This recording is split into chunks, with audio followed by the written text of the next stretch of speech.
इतक्या खालच्या थरावर जाऊन लोक बोलतायत आणि यांना समजवणार कोणी नाही.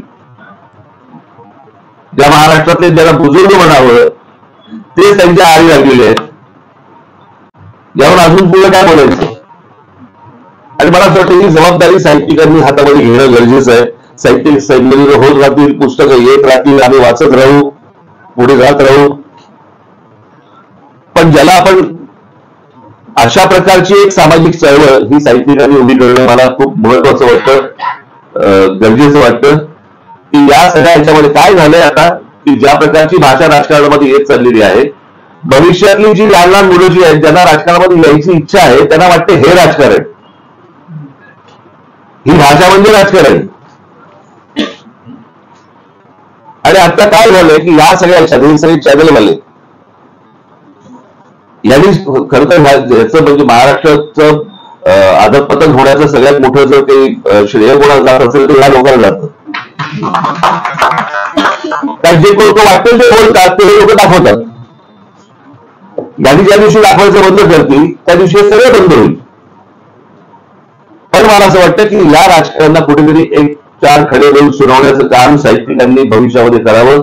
साहित्य संमेलन होत राहतील, या चळवळी होत राहतील, ज्यासाठी आम्ही काय करायचंय एवढं फक्त तुम्ही सांगायचं असतं आणि आम्ही ते फक्त करायचं असतं. आज मला या कार्यक्रमाला इथे बोलवलं, मला बोधचिन्हाचं निवड करायला सांगितली. मी बाकीची जी बोधचिन्ह ज्यांची जागी होती त्यांची मी दिलगिरी व्यक्त करतो, त्यांना वाईट वाटू नये, कारण खूप होती हो. त्यातल्या त्यात महाराष्ट्राचं प्रतीक म्हणून मला असं वाटतं की एक राजमुद्रा आणि महाराष्ट्राचं पेन ही गोष्ट त्याच्यामध्ये यावी असं मला त्या बोधचिन्हात वाटलं. आणि ती बोधचिन्ह आज आपल्यासमोर इथे सर्वांच्या साक्षीने प्रकाशित झालं. मी संजय नाहर यांना खास करून मी त्यांना धन्यवाद देईन. त्यांचं माझ्या वडिलांवरती प्रचंड प्रेम आणि बहुधा त्याच्यामुळे माझ्यावर असेल. पण संजय, आपण एखाद्या गोष्टीची चळवळ उभी राहते, ती चळवळ नुसतीच उभी राहते, माणूस चळवळायला लागतो.